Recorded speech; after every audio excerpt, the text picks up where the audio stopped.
Hello everyone, welcome back to our channel. By mistake pregnancy का next बात लेके आ गई हूँ। Guys, I am so sorry कि कल कोई वीडियो नहीं आया था। गाइस, मेरी कुछ हेल्थ इश्यूज़ थे, इस वजह से मैं कल थोड़ा सा तबीयत ठीक नहीं था, इसलिए मैं रिकॉर्ड भी नहीं कर पाई और मैं किसी कमेंट का जवाब भी नहीं दे पाई। I am so sorry again. Okay, तो चलिए अब हम लोग स्टार्ट करते हैं आज का पार्ट। पिछले पार्ट में हमने देखा था कि जो विंग था, विंग का बेबी शावर की तैयारी चल रहा था। यहाँ पे लेंस के बीच में थोड़ा सा लड़ाई तो हो गया था, लेकिन फिर भी विंग इन सारे लड़ाई को देखकर बहुत ज़्यादा खुश था।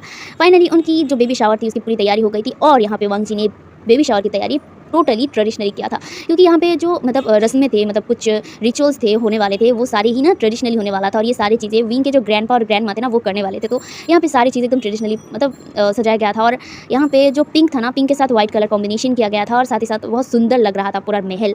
और साथ ही साथ जो मैंशन, महल से कम तो नहीं था, ये मैंशन बोल सकते हैं।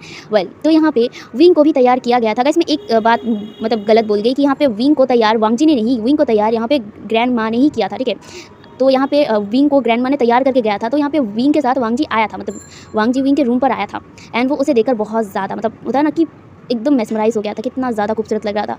जहाँ पे वो उसके मिरर में देखकर इतना ज़्यादा विंग को देखकर वांग जी का अट्रैक्टिव फील हो रहा था कि वो अभी जैसे कि उसे किस कर देगा, लेकिन वो अपने ऊपर कंट्रोल कर रहा था। लेकिन विंग की ये स्वीटनेस, क्यूटनेस उसे कंट्रोल करने से रोक रहा था। हालांकि ये सारी चीज़ें विंग भी नोटिस कर रहा था और जितना वो नोटिस कर रहा था उतना ही उसकी गाल, उसकी फेस एकदम लाल होकर रहे थे। वो लिटरली अपने अल्फा के सामने शर्मा रहा था और वांग जी इसे देखकर तो अपने अंदर की जो आग थी ना, उसे बुझाने की कोशिश कर रहा था। विंग तो बस शर्मा रहा था, लेकिन ये शर्माना वांग जी के शरीर में कौन से पार्ट में जाके काम कर रहा था, विंग को ये अंदाज़ा तक नहीं था। वेल, विंग अपने बड़ी से बेली को लेकर खड़ा हो गया था और वो जाने के लिए बिल्कुल तैयार था, लेकिन विंग को बस वांग जी तारे जा रहा था। ये देखकर वांग जी को देखकर विंग कहता है, लंजा चलो, हमें जाना पड़ेगा, अब मुझे ऐसे देखना भी बंद करो प्लीज़। ये कहकर वो अपनी ब्लशिंग फेस को छुपाने लगाता है। जहाँ पे वांग जी विंग की तरफ देखता है और वो कहता है, आई स्वेयर, अगर ये बड़ा सा बेली नहीं होता ना, तो सच में मैं तुम्हें खा डालता। और हाँ, ये बड़े से भी मैं और भी बड़ा एक बेली बना देता तुम्हारे अंदर। ये सुनकर ना वांग जी के बातों को सुनकर विंग कहता है, लंजा यू शिमलेस पर्वत कह के। जहाँ पे वांग जी विंग की तरफ देखता है और वो कहता है, तुम्हारा ये खूबसूरती मुझे पर्वत बनाने में कामयाब रहता है हमेशा। ये कहकर वो एकदम विंग के पास आ गया था और उसे एकदम हक कर लिया था। वेल, वांग जी को विंग ने भी हक कर लिया था। उसका फेस लाल तो पड़ गया था, लेकिन कहीं ना कहीं अपनी ये अल्फा का जो अट्रैक्शन अपनी तरफ वो देख रहा था ना, उसे बहुत ज़्यादा अच्छा लग रहा था। खास करके प्रेगनेंसी मोमेंट पे उसके जो मूड स्विंग्स थे, विंग का वांग जी हमेशा चिल्ला करता था और उसे अच्छा भी लगता था, क्योंकि विंग बहुत ज़्यादा क्यूट लगता था। जब भी उसे चीज़ थोड़ा सा कोई भी चीज़ अगर उसे थोड़ी देर तक मिलता था और वो अपना मुंह फुला लेता था, तो ये चीज़ विंग का वांग जी को बहुत ज़्यादा अच्छा लगता था। और ये क्यूटनेस है उसके तो पूरे बॉडी में असर करता था, लेकिन ये सारी चीज़ें वो विंग से छुपाए रखता था, क्योंकि वो जानता है, क्योंकि उसका जो ये हॉर्नी ओमेगा है, अगर ये जान जाएगा तो वो ज़रूर उसके पास आएगा, लेकिन वो अभी अपने बेबी को हर्ट नहीं कर सकता है और डॉक्टर ने पूरी तरीके से मना कर दिया था कोई भी फिजिकल एक्टिविटी करने के लिए। तो यहाँ पे वांग जी बस अपने ऊपर कंट्रोल कर रहा था और बेबी को बाहर आने का इंतजार कर रहा था, क्योंकि ये हॉर्नी ओमेगा उसे जो कितनी बार परेशान कर चुका है, उसकी जो हॉर्नीनेस है, उस वजह से वांग जी विंग का जो हॉर्नीनेस है उसे पूरा जरूर करता था। वो होता है ना मास्टरबेट एंड ऑल, उसमें वो हेल्प करता था उसे, बट फिजिकल कोई भी एक्टिविटी वो नहीं करता था। वो उसे किस करता था, उसकी पूरी बॉडी पे किस करता था और उसे शांत कर देता था और खुद जाके अपनी जो प्रॉब्लम है उसे वॉशरूम में जाके फिक्स करता था। उसको बहुत ज़्यादा प्रॉब्लम होता था और कहीं ना कहीं वो अपने कंट्रोल को खोने जैसा हो जाता था, बट अपनी जो फादर वाली जो फीलिंग्स था ना, जब भी उसे दिमाग में आता है वो अपने आप को कंट्रोल कर ही लेता है। ये सारी चीज़ें तो उसे उसका तब से चल रहा था जब से विंग का ये बेली बड़ा हुआ था। हालांकि विंग जब उसका बेली एकदम शो नहीं हुआ था, तब वो फिजिकल एक्टिविटी वांग जी विंग के साथ करता था और वो भी बहुत जेंटली करता था, फिर भी उसे डर लगता था बेबी के लिए, लेकिन तब कोई प्रॉब्लम नहीं था उतना ज़्यादा। लेकिन बड़ा बेली होने के बाद ये प्रॉब्लम था और ये चीज़ वांग जी समझता है। और ऑफ कोर्स वांग जी ने इन्वेस्टिगेट करके रखा था कि जब प्रेगनेंसी हालत में क्या क्या होता है और खुद वो डॉक्टर से भी परमिशन जो डिस्कस होता है, वो सारी चीज़ें भी उसने किया था, इसीलिए उसे पता है कि कब क्या करना पड़ेगा। बट उसके लिए सबसे ज़्यादा मुश्किल तो ये होता है कि खुद के ऊपर कंट्रोल करो, और वो भी इतना क्यूट ओमेगा अपने सामने देखकर। जहाँ पे वांग जी अपने ऊपर हमेशा कंट्रोल करता था और ये बड़ा सा बेली लेकर जब विंग चलता था, अपने एक हाथ को कमर में डाल के और दूसरे हाथ को एकदम बेली को पकड़ के वो चलता था, वो देखकर तो वांग जी बस लाल टपकता था, लेकिन कुछ नहीं कर पाता था। वेल, लेकिन उसे बहुत ज़्यादा अच्छा लगता था ये बेली के साथ विंग को देखना। वो तो चाहता था कि एक वांग जी विंग को दोबारा प्रेग्नेंट कर दे, और वो भी एकदम डबल के साथ। और ये जब उसने खुद विंग को कहा तो विंग का तो फेस लाल पे लाल हो चुका था। वेल, उसने अपने अल्फा को पर्वत कहा था, जहाँ पे वांग जी ने कहा था कि तुम्हारे लिए मैं पर्वत होने के लिए भी तैयार हूँ। और ये सुनकर तो हमारा विंग बस वो चाहता था कि कोई गड्ढा खुद जाए और उसी में वो खुद समा जाए अपने अल्फा के सामने। वो इतना ज़्यादा शर्मा रहा था। खैर, अपने की क्यूट से शर्माते हुए ओमेगा को एकदम हक करते हुए वो उसके फॉरहेड पर किस करता है और वो कहता है, विंग आज तुम्हारे लिए एक सरप्राइज़ है। ये सुनकर विंग जो अपनी अल्फा को हक किया हुआ था, अपने शर्माते हुए ब्लशिंग फेस को एकदम शांत करने की कोशिश कर रहा था, वो एकदम मतलब वांग जी की तरफ देखने लगा। जहाँ पे वांग जी इसकी तरफ देखता है और वो कहता है और वो चीज़ तुम्हें बहुत जल्दी पता चल जाएगा। ये कहकर वो कहता है चलो। जहाँ पे वांग जी का हाथ पकड़ते हुए विंग कहता है कौन सा, मुझे बताओ ना। जहाँ पे वांग जी कहता है ये सरप्राइज़ है ना, अब मैं सरप्राइज़ बता दूंगा तो सरप्राइज़ कैसे रहेगा, तो चलो अगर जानना है तुम्हें कि क्या सरप्राइज़ है तो चलो मेरे साथ। ये कहकर वो उसे लेकर एकदम नीचे आ जाता है। नीचे तो सब लोग इंतजार कर रहे थे और इनफैक्ट ग्रैंडपा ग्रैंडमाँ भी इंतजार कर रहे थे कि कोई रिचुअल करना है। एंड इनफैक्ट बहुत सारे गेम्स भी थे। और यहाँ पे मैं बता दूँ पूरे लैंड्स मतलब जो मेंशन था उसे हाई सिक्योरिटी से सिक्योरेट कर दिया गया था। यहाँ पे वांग जी ने हाई सिक्योरिटी लगा दिया था। कितने सारे गार्ड्स बाहर एकदम अपने हाथों में जो होता है ना वो गन है ना वो लेके रखे थे, मतलब अपने जो शर्ट था ना जो कोट के अंदर छुपा के रखे थे। हालांकि क्योंकि नॉर्मल लोगों को अगर ये चीज़ें दिखे तो एक अजीब सा लगेगा ना, तो इसीलिए वो छुपा के जरूर रखे थे। लेकिन वहाँ पे गार्ड्स बहुत सारे थे। यहाँ पे पूरे जो मेंशन था उसे एकदम गार्ड किया गया था। एंड लिमिटेड गेस्ट जो भी आए थे वो भी चेकिंग करके ही अंदर लाया गया था। इनफैक्ट यहाँ पे सारे लोग अपने लोग थे। यहाँ पे लैंड फैमिली के जो मतलब रिलेटिव्स थे वो सारे लोग थे। और बिजनेस में से सिर्फ वांग जी ने कुछ लोगों को इनवाइट किया था और साथ ही साथ उसने कुछ अलग लोगों को इनवाइट किया था। वो हम लोगों को पता चल ही जाएगा अभी। जहाँ पे विंग नीचे आने के बाद ग्रैंड माँ विंग को लेकर स्टेज पर आ गए थे, जहाँ पे विंग को वहाँ पे बिठा दिया था। और बिठाने के बाद वहाँ पे सब लोग उसे देखकर बहुत ज़्यादा खुश हो रहे थे। और यहाँ पे जो ग्रैंड माँ थे वो तुरंत ही ना रिचुअल स्टार्ट कर दिया था, जहाँ पे कुछ रिचुअल्स होता है और साथ ही साथ कुछ गेम्स भी यहाँ पे होता है और सब लोग ये ना एंजॉय करते हैं। यहाँ पे विंग के दोस्त जो थे ना वो सारे लोग ये एंजॉय करते हैं। विंग भी सबके साथ मतलब एकदम बहुत ज़्यादा खुश था और ये सारे रिचुअल वो पूरा करता है। उसके बाद फाइनली जो बेबी शावर की जो रिचुअल्स थी वो सारे कंप्लीट हो चुके थे, गेम्स भी कंप्लीट हो चुके थे। एंड विंग अभी बैठा हुआ था एंड सब लोग उसे गिफ्ट दे रहे थे, जहाँ पे विंग सबकी जो गिफ्ट है वो एक्सेप्ट कर रहा था और सबको थैंक्स बोल रहा था। सब लोग उसे ब्लेसिंग भी दे रहे थे। विंग सबके साथ खुशी खुशी बात भी कर रहा था और गिफ्ट भी एक्सेप्ट कर रहा था। कुछ टाइम तक ऐसा ही चला और कुछ देर बाद ना विंग थक जाता है और ये चीज़ ना वांग जी ने नोटिस कर लिया था। वांग जी तो वहीं पर एकदम खड़ा हुआ था और विंग को बस देखे जा रहा था, विंग को हंसते हुए देखे जा रहा था। तो विंग के फेस की जो परेशानी थी ना ये वांग जी समझ गया था, क्योंकि इतनी देर से वो बैठा हुआ था और साथ ही साथ उसके बैक में पेन भी होने लगा था। हालांकि वो आराम से ही बैठा था, लेकिन होता है ना एक ही जगह में बैठे रहना कमर में पेन होता है और ये चीज़ विंग मतलब वांग जी समझ गया था। और वांग जी जो अब और दे ही नहीं करता, क्योंकि ऑलरेडी उसके रिचुअल्स जो सारी चीज़ें थी ना वो कंप्लीट हो चुकी थी, तो अब वो यहाँ पे उसे नहीं रख सकता है। तो यहाँ पे वांग जी विंग के पास आता है, मतलब विंग के पास ही वो खड़ा हुआ था। वो विंग का हाथ पकड़ता है और वो कहता है विंग तुम ठीक तो हो ना। जब भी विंग अपने सिर को हामी तो हिलाता है, लेकिन वांग जी समझ गया था कि विंग ठीक मतलब झूठ बोल रहा है, क्योंकि यहाँ पे इतने सारे लोग उसके साथ बात कर रहे थे। तो यहाँ पे विंग नहीं जा पा रहा था और कहीं ना कहीं वांग जी ये समझ पा रहा था। जहाँ पे वांग जी जो विंग की तरफ देखता है उसके बाद वो उसे एकदम गोद में उठा लेता है और वो सबकी तरफ देखता है और वो कहता है आप लोग एंजॉय कीजिए, वो अभी थक गया है, उसे अभी रेस्ट की जरूरत है। ये कहकर वो बिना कुछ कहे एकदम उसे लेकर ऊपर चला गया था। हालांकि अब सब लोग मतलब अपने तरीके से मतलब एंजॉय करने लगे थे, क्योंकि रिचुअल्स कंप्लीट हो गया था और सब लोगों ने विंग को देख भी लिया था और सब लोगों ने उनको ब्लेसिंग भी दे दिया। तो अब पार्टी का जो असली शुरुआत था ना वो हो गया था। तो यहाँ पे सब लोग अपनी जो पार्टी था वो एंजॉय करने लगे थे और विंग को वांग जी तुरंत ही एकदम अंदर लेके गया था रूम के अंदर और उसे लेकर एकदम वहीं पे जो बेड था ना वहाँ पे एकदम बिठा दिया था।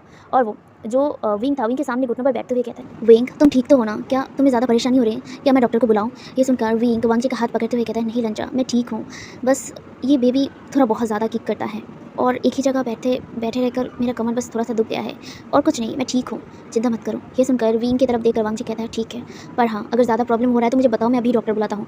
ये सुनकर विंग कहता है नहीं लंजा मैं ठीक हूँ, तुम कितना फिक्र करते हो मेरा। जहाँ पे वांग जी उसके हाथ को पकड़ते हुए कहता है मैं तुम्हारी नहीं करूँगी तो मैं किसका करूँगा। अच्छा ठीक है, तुम अगर ठीक हो तो रेस्ट करो, अभी तुम बहुत ज़्यादा थक चुके हो, तुम्हें रेस्ट करने की ज़रूरत है तो अभी रेस्ट करो, और हमारे डॉटर को भी थोड़ा सा आराम की ज़रूरत है तो अभी दोनों ही आराम करो, ठीक है। ये कहकर वो उसे लिटाने लगता है। विंग भी लेट जाता है, जहाँ पे विंग के जो बेली पर वांग जी हाथ रखता है और उसके हेड पर हाथ रखते हुए वो उसे सहलाने लगा था, उसे सोने के लिए बोल रहा था। जहाँ पे विंग मतलब सो नहीं रहा था, वो थका ज़रूर था लेकिन उसे नींद नहीं आ रही थी। जहाँ पे कुछ देर तक ऐसे ही वो बस सीलिंग को देखता है और लंजा को देखता है। लंजा तो बस उसे सुलाने की कोशिश कर रहा था, तभी विंग के दिमाग में एक टर्न करके बसता है कुछ और वो ना तुरंत ही विंग वांग जी की तरफ देखता है और वो कहता है लंजा लंजा तुमने ना मुझे कहा था कि मेरे लिए तुमने सरप्राइज़ रखा है, क्या सरप्राइज़ है बताओ ना, तुमने मुझे अभी तक नहीं दिया, वो सरप्राइज़ मुझे नहीं मिला। ये कहकर वो वांग जी का हाथ जो उसने विंग के हेड पे रखा था उसे पकड़ लिया था टाइटली और वो कहता है लंजा बताओ। ये सुनकर विंग मतलब वांग जी पहले तो वो एकदम शॉक हो गया था, मतलब एक्सपेक्ट नहीं किया था, लेकिन उसके बाद वो विंग की तरफ देखता है और वो कहता है विंग तुम बाद में देख लेना, अभी तुम सो जाओ, तुम्हें रेस्ट की ज़रूरत है, ठीक है, हम बाद में देखेंगे। ये सुनकर ना विंग मतलब जिद करते हुए कहता है नहीं मुझे अभी देखना है, तुमने क्या सरप्राइज़ रखा है बताओ ना प्लीज़, मैं देखना चाहता हूँ, नहीं मुझे नींद नहीं आएगा जब तक तुम मुझे सरप्राइज़ नहीं दिखाओगे, प्लीज़ लंजा दिखाओ मुझे। ये सुनकर विंग की तरफ वांग जी देखता है और वो आगे बढ़ते हुए कहता है विंग कल भी तो जहाँ पे वांग जी की बातों को काटते हुए कहता है नहीं मैं नहीं सोऊंगा जब तक तुम मुझे वो सरप्राइज़ नहीं दिखाओगे।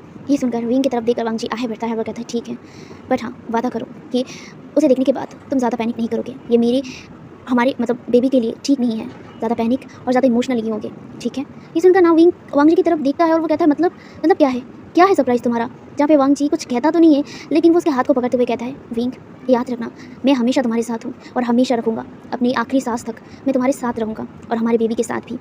और मैं तुम्हें वो हर खुशी दूंगा जो तुम चाहते हो। मैं तुम्हें वो सारी खुशियाँ देने की कोशिश करूँगा विंग। तुम खुशियाँ डिज़र्व करते हो, सिर्फ खुशियाँ। ये कहकर वो उसके फॉरहेड पर किस करता है और उसके हाथों पे भी किस करता है। विंग बस वांग जी की बातों को सुनी जा रहा था। उसके फेस पर स्माइल आ गया था और छोटी सी मतलब उस आँखों में थोड़ी सी नमियाँ भी था कि कोई इंसान उसे इस तरह भी प्यार कर सकता है। वो कभी सोच भी नहीं सकता था।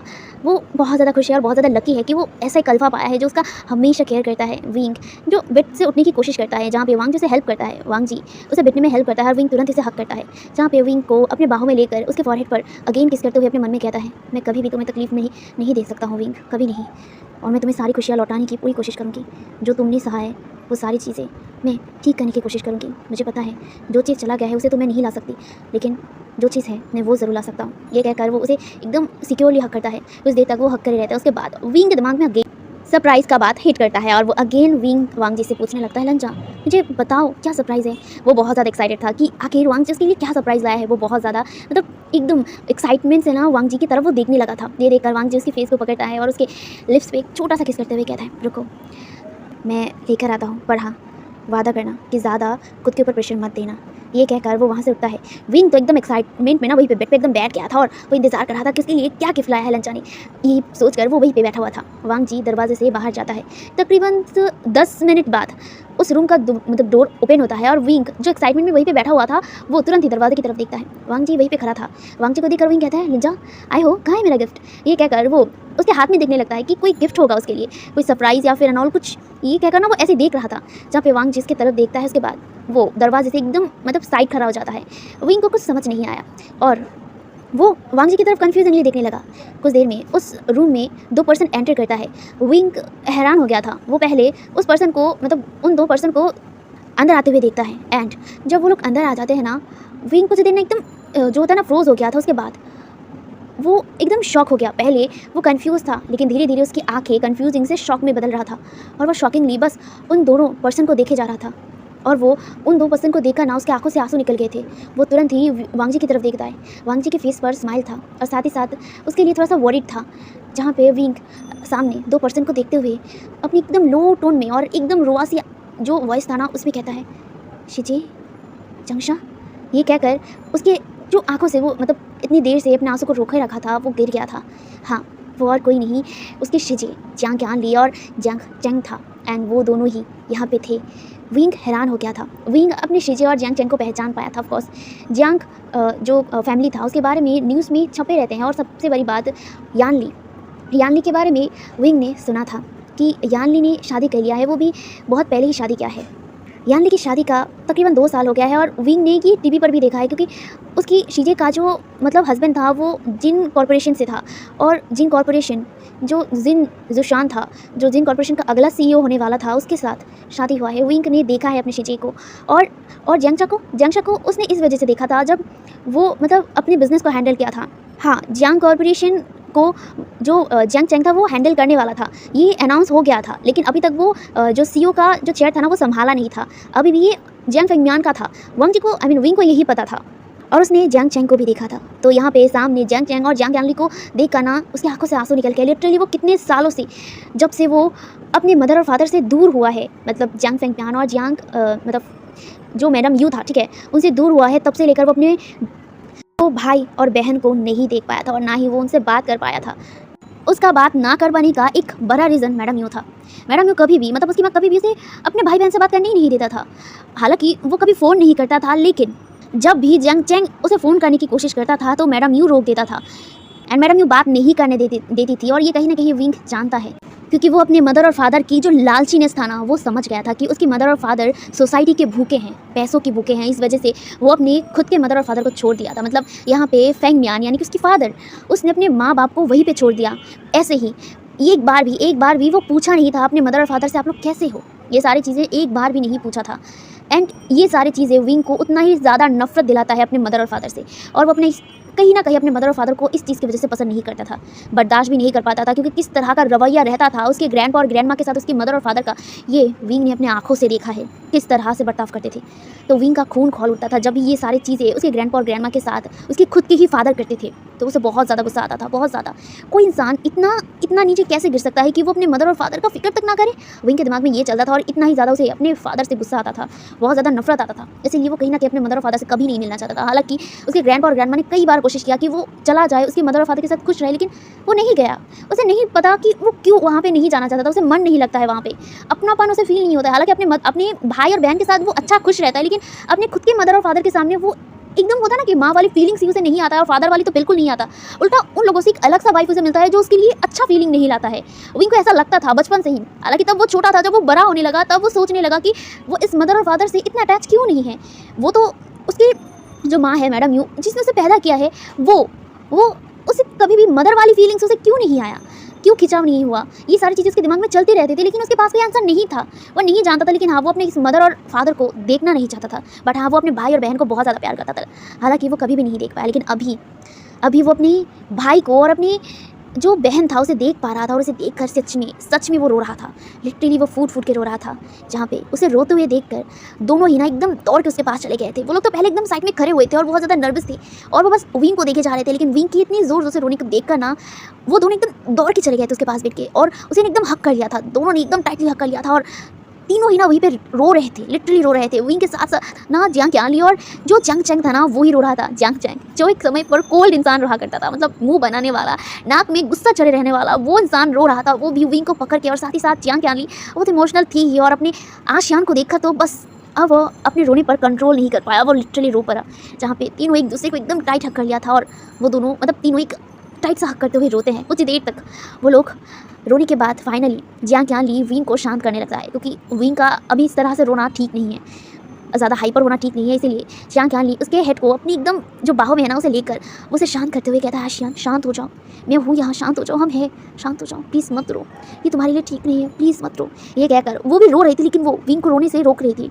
फाइनली कुछ देर बाद विंग अपने रोने को रोकता है। हालांकि वो सिसक जरूर रहा था, लेकिन वो अपने आंखों के आंसू को पोंछते हुए अपनी शीजी के जो गाल था उसे पकड़ता है, और दूसरे हाथ से जियांग चैंग के गालों को पकड़ता है, और वो कहता है, शीजी चैंग तुम दोनों यहाँ कैसे आए, तुम कैसे आए, तुम लोग यहाँ।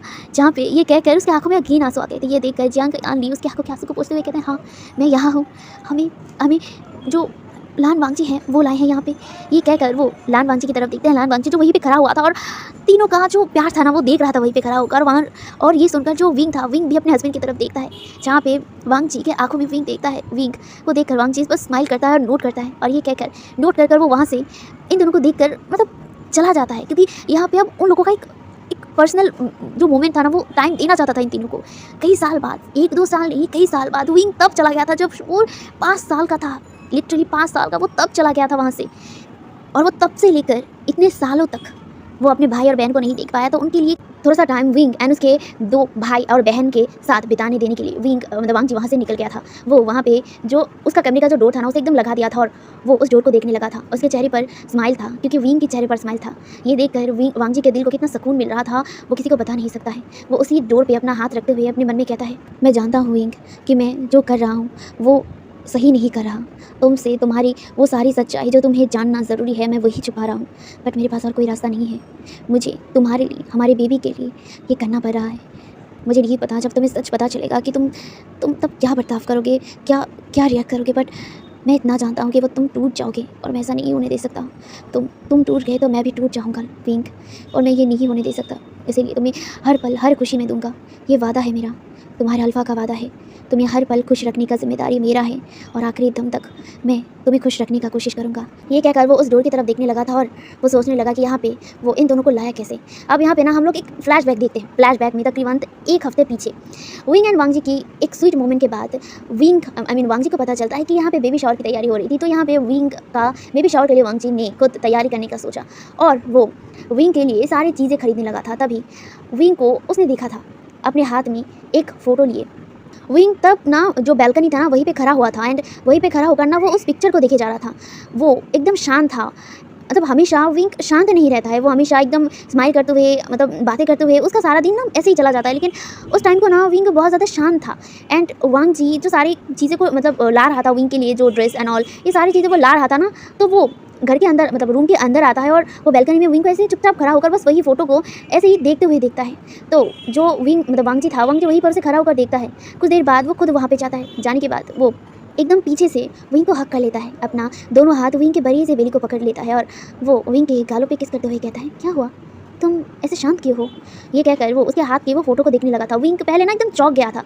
उसके बाद वो एकदम खुद को शांत करता है। इसके बाद वो अपने हाथ में वो फ़ोटो देखते हुए स्माइल करते हुए कहता है, रंजा ये देख रहे हो ना, ये मेरी और मेरे भाई और बहन की बचपन की फ़ोटो है। ये देख रहे हो रंजा, ये है आचिंग, जियांग चेंग है उसका नाम।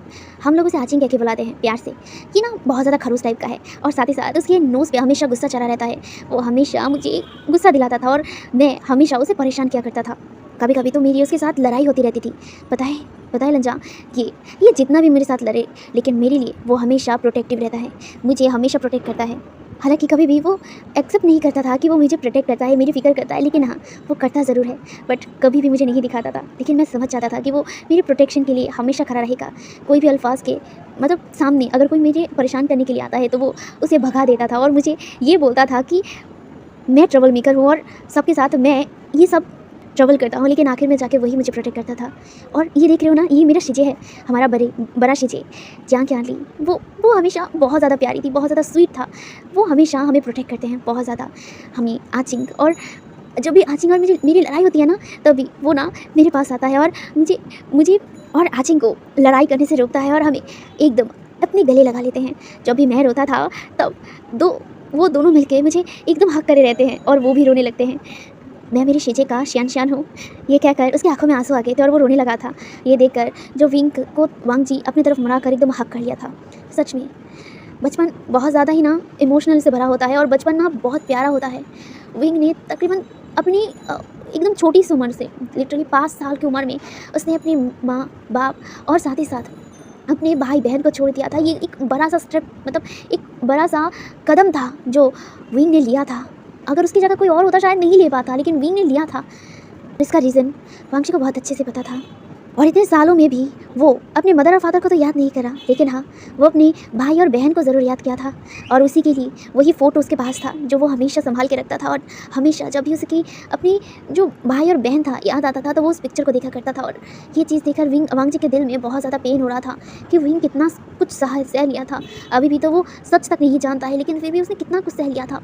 यही सोचकर उसके आंखों से कॉर्नर से भी ना एक आंसू का बिंदु गिर गया था और उसने अपनी ओमिका को एकदम हक कर लिया था। कुछ देर तक वो दोनों एक दूसरे को हक करे रहते हैं। उसके बाद वांगजी विंग के फेस को पकड़कर उसके आंखों के आंसू को पोंछते हुए उसके फॉरहेड पर किस करता है और वो कहता है, कोई बात नहीं, मैं हूं ना, मैं तुम्हारे साथ हमेशा रहूँगा विंग, हमेशा अपने आखिरी सांस तक। ये वादा करता हूँ मैं, और तुम्हें तुम्हारी हर खुशियाँ मैं लौटाऊंगा, ये वादा है मेरा। ये कहकर वो विंग के हाथ को पकड़ के उस पर एक छोटा सा किस करता है। ये सुनकर विंग के फेस पर भी स्माइल आ जाता है और वो दोबारा अपने हस्बैंड को हक कर लिया था। वांगजी अपने मन में सोच लिया था कि वो अब क्या करेगा।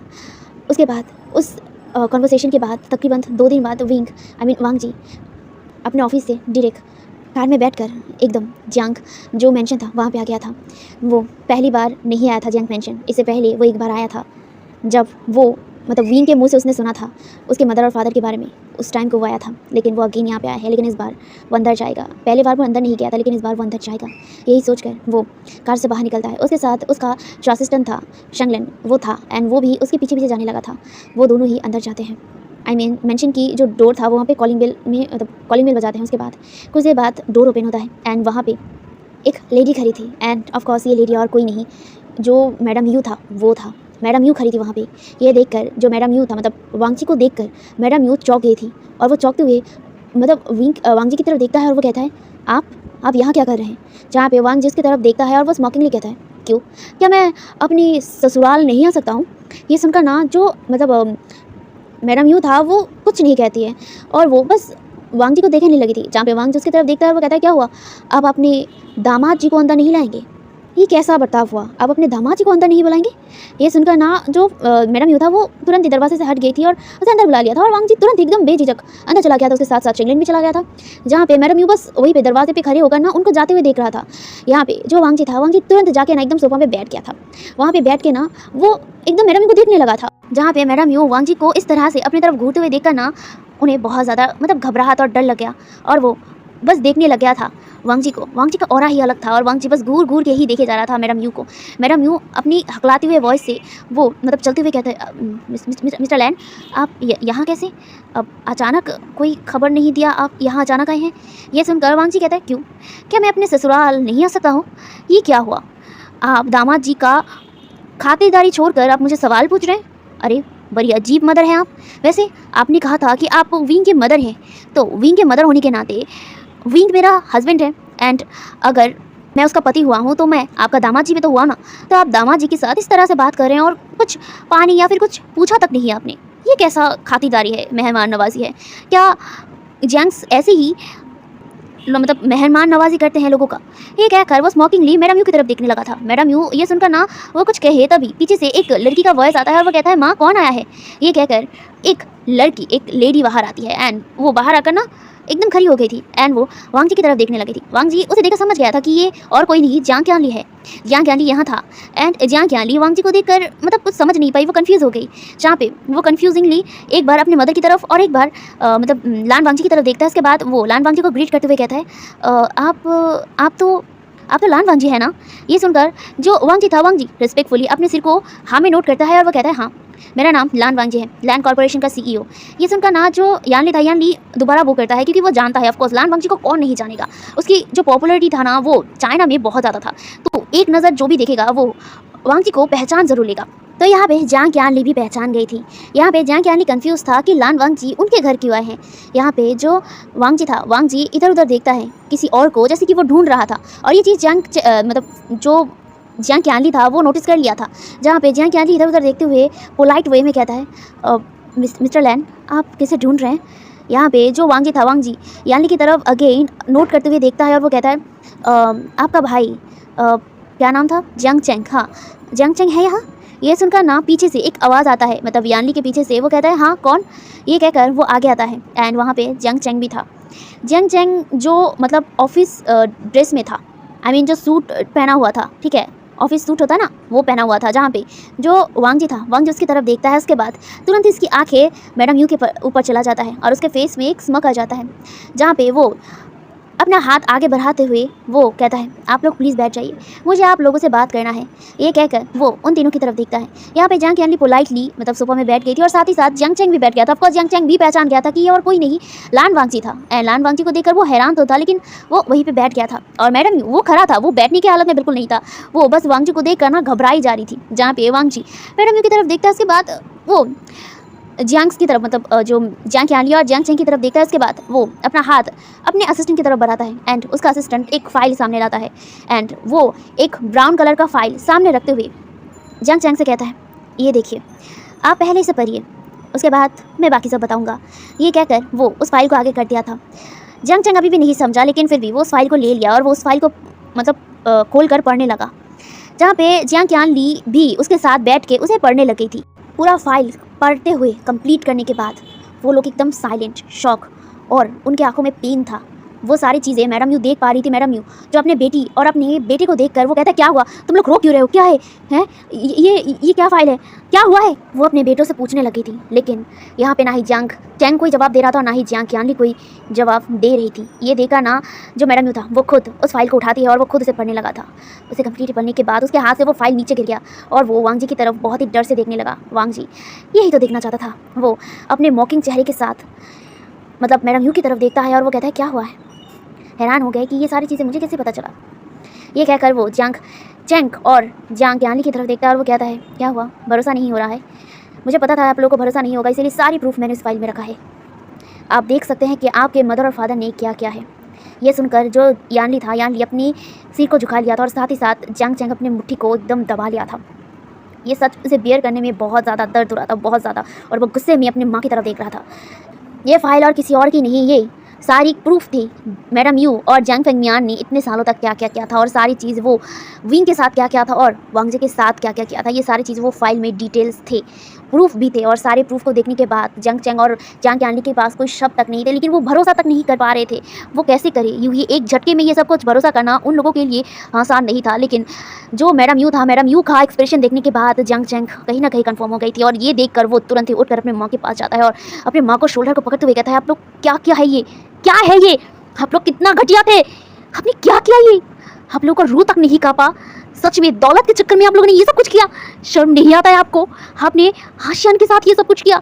सच में ये आप मेरी माँ है या फिर आप, मैं क्या कहूँ आपको, एक मासूम सी जिंदगी को ये कहकर वो अपना हाथ छुड़ा लिया था, मतलब अपनी माँ को एकदम धक्का दे दिया था, शोल्डर जो पकड़ा होता है उसे धक्का दे दिया था और वो ना एकदम ज़मीन पर बैठ गया था, लिटरली ज़मीन पर। ये बियर करना ना ही जंग के लिए था आसान था और ना ही जंग ज्ञानली के लिए। जंग ज्ञानली रोने लगी थी वहीं पे बैठ के, जहाँ पे ये सारी चीज़ें देखकर मैडम यू एकदम वो भी अपने बेटी के सामने घुटनों पर बैठ गई थी और वो कहती आई थिंक ये क्या कर रहे हो, ये सच नहीं, ये सच नहीं, ये झूठ है, ये वो एकदम गलत बोल रहे हैं, तुम इन पे भरोसा मत करो, मैं तुम्हारा मामा हूँ ना। जहाँ पे जो जंग चैंग था ना वो चिल्लाते हुए कहता है चुप, एकदम चुप, बहुत सह लिया है मैंने आप लोगों का। आप लोगों ने आशियान को हमसे अलग कर दिया और उसे उसकी माँ बाप की साय तक अलग कर दिया। कितने घटिया थे आप लोग, ये वो लिटरली चिल्ला कर कहा था। और इसी चिल्लाने से मैडम एकदम शांत होकर वहीं पे बैठ गई थी। वो समझ गई थी कि अब वो अपने बेटी को और अपने बेटे को और नहीं समझा सकती और सब कुछ सच जान चुके हैं। ये देखकर वांग जी जो वहीं पे चुपचाप बैठा हुआ था वो खड़ा होता है। उसके बाद वो खड़ा होता है और वो अपने असिस्टेंट की तरफ देखता है, जहाँ पे शंगलन तुरंत ही नोट करता है और वो एक कॉल करता है और तुरंत ही उस मेंशन के अंदर पुलिस आ जाती है। एंड पुलिस आके वो मैडम यू को पकड़ लेती है। मैडम यू ये देखकर एकदम शॉक हो गई थी और वो ना वांग जी की तरफ देख रही थी डर से और वो कहता है नहीं मुझे छोड़ दीजिए, मैंने कुछ नहीं किया है, मुझे छोड़ दीजिए। ये वो लगातार बोल रहा था, लेकिन वांग जी अब सुनने वाला नहीं था और ना ही यहाँ पे जो जंग चैंग और ना ही जंग यान लिया रोक पा रही थी, या फिर वो रोकना नहीं चाहती थी क्योंकि उन्हें सब कुछ सच मतलब पता चल चुका था। और अपने मदर के एक्सप्रेशन को देखकर वो समझ चुके थे कि उन्होंने कितनी बड़ी गलती किया है। और इस फाइल में सारी प्रूफ थी, एविडेंस थी जो जंग चैंग नज़रअंदाज नहीं कर सकता था। वो लिटरली वहीं पे बैठ के रो रहा था।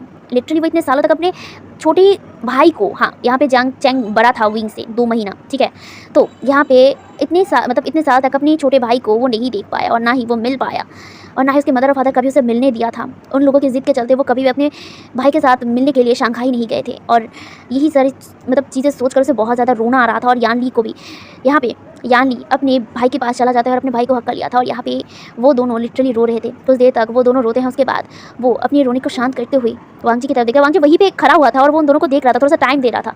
जब वो लोग अपना रोना बंद कर देते हैं उसके बाद वो उनके पास आके खड़ा होता है। उसके बाद वो कहता है आप लोग खड़े हो जाइए, जहाँ पे जैंग यानी और जैंग चैंग खड़े हो जाते हैं। एंड यहाँ पे वांग जी पोलाइटली कहता है आप लोग विंग से मिलना चाहते हैं, वैसे वो आप लोगों के बहुत ज़्यादा मिस कर रहा है और जो भी आपके मदर और फादर ने किया है इसकी वजह से उन्हें पनिशमेंट मिलना चाहिए था। ये सुनकर जैंग चैंग नोट करता है, कहीं ना कहीं वो ये मानता है कि उसके मदर और फादर ने गलती किया है। हालांकि वो जब से बड़ा हुआ है तब से ही वो अपने मदर और फादर पर शक करने लगा था कि वो अपने छोटे बेटे को कैसे अपने आप से अलग कर सकते हैं।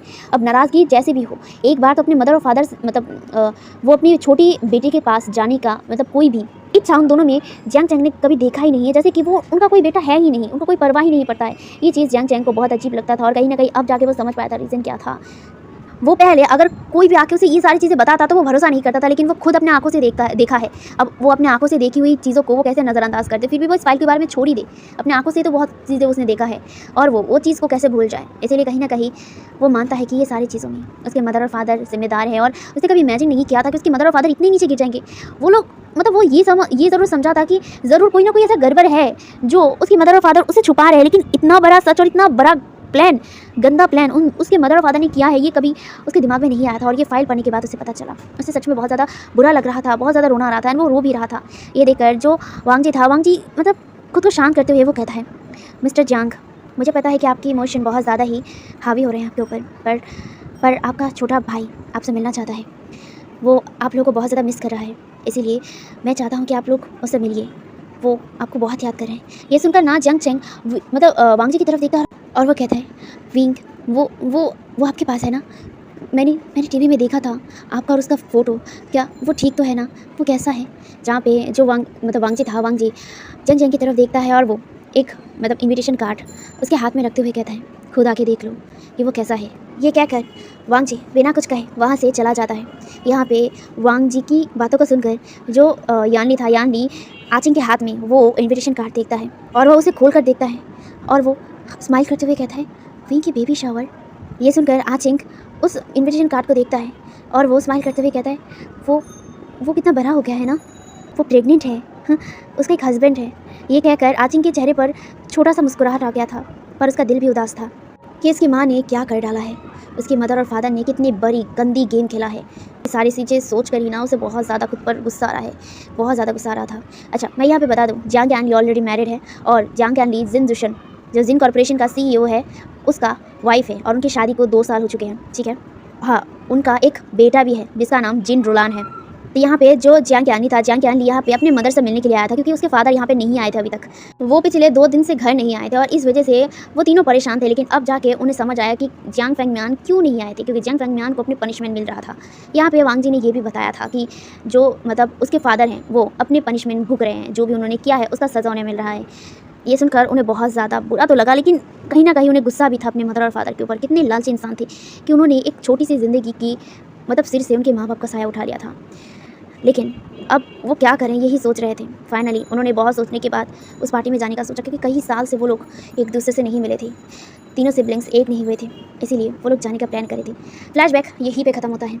यहाँ पे वांग जी खड़े खड़े यही सारी चीज़ें सोच रहा था। दूसरी तरफ विंग अपने सिबलिंग्स के साथ बहुत सारी बातें करता है, बहुत सारी बचपन की बातें वो लोग शेयर करते हैं। यहाँ पे विंग बातें करते करते थक गया था और ये चीज़ दोनों ने ही देखा था। तो यहाँ पे दोनों ने ही एक साथ विंग को कहा कि वो रेस्ट करे, वो लोग बाद में बात करेंगे। और वांग जी ने कहा है कि यहाँ पे वो दोनों रह सकते हैं जब तक चाहें। ये सुनकर विंग खुश हो गया था और विंग ने नोट कर दिया था क्योंकि वो सच में बहुत ज़्यादा थक गया था, सच में, इसीलिए वो मतलब लेट गया था। यहाँ पे यानली ने उसे लेटने में हेल्प किया और विंग लेट गया था और वो लेटने के तुरंत बाद ही ना लिटरली सिर्फ 2 मिनट लगा था और वो वहीं पर एकदम सो गया था। ये देखकर जो मतलब जियांग चैंग था, जियांग चैंग विंग के सिर पर हाथ फेरते हुए कहता है, आई एम सॉरी मेरी माँ और बाप ने जो भी तुम्हारे साथ किया उसके लिए I am really very sorry wing, I am sorry. ये कहकर उसकी आंखों से आंसू निकल रहे थे। यहाँ पे विंग को सच नहीं पता है, ये जियांग चैंग और जियांग यानली को ऑलरेडी वांग जी ने बता दिया था, इसलिए वो कुछ नहीं कह सकते हैं। तो यहाँ पे वो दोनों कुछ देर वहाँ पे रहते हैं, उसके बाद वो लोग बाहर आते हैं। बाहर ही वांग जी खड़ा था।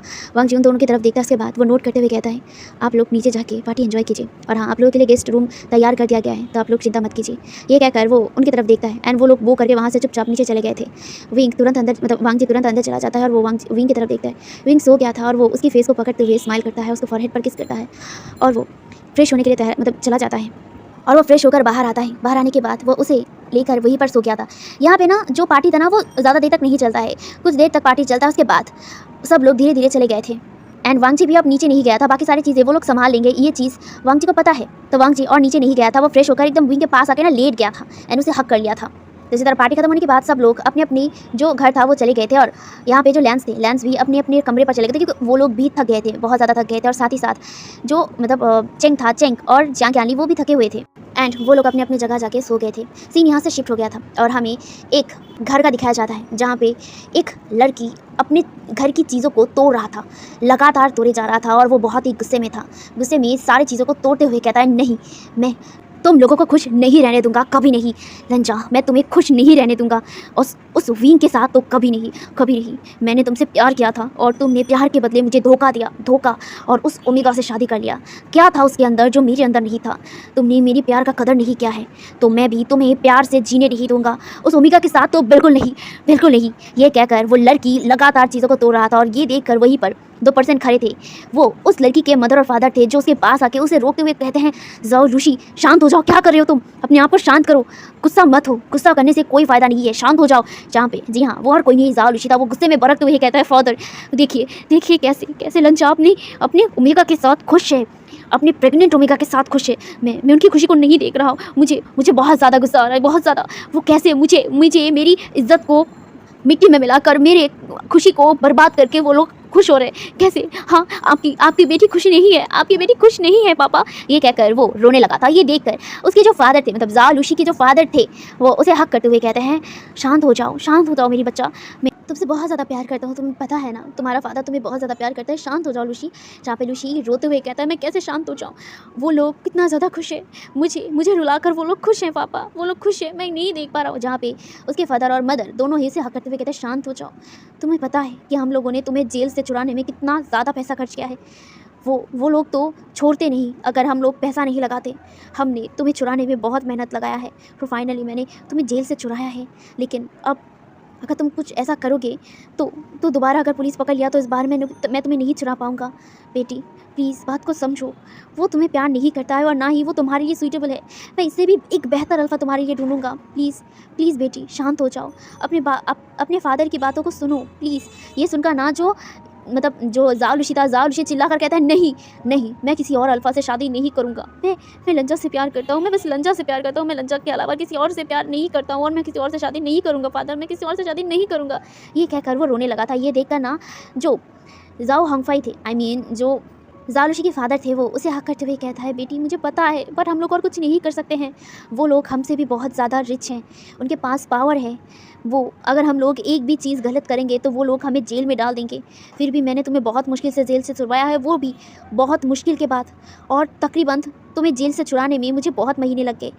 मैं नहीं चाहता हूँ कि तुम्हें और भी कोई तकलीफ़ हो और दोबारा मैं तुम्हें जेल में देखूँ। इसीलिए वादा करो ज़ाओलुशी कि तुम कुछ नहीं करोगे, तुम दोबारा कुछ भी नहीं करोगे जिससे तुम्हें दोबारा जेल जाना पड़े। वादा करो, अपने फादर से वादा करो। ये सुनकर ना ज़ाओलुशी अपने फादर की तरफ देखता है, जहाँ पे उसके फादर उसका हाथ एकदम उसके फादर के सिर पे रखते हुए कहता है, वादा करो कि तुम कुछ नहीं करोगे। ये कहकर वो अपने बेटी की तरफ देखने लगे थे, जहाँ पे उसकी बेटी कहते नहीं, जहाँ पे उसके फादर कहता है, वादा करो। मैंने कहा वादा करो, तुम्हें मुझे वादा करना होगा। ये कहकर वो रोने लगा था। ये देखकर ज़ाओलुशी अपने फादर की तरफ देखकर कहता है, ठीक है मैं वादा करता हूँ, मैं कुछ नहीं करूँगा।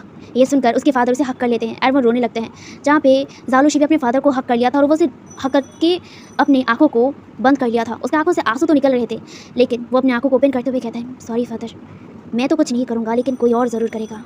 मैंने आपसे वादा किया है कि मैं कुछ नहीं करूँगा, लेकिन कोई और तो ज़रूर कर सकता है ना। ये कहकर ज़ाओलुशी के चेहरे पर एक स्मोकिंग स्माइल आ गई थी।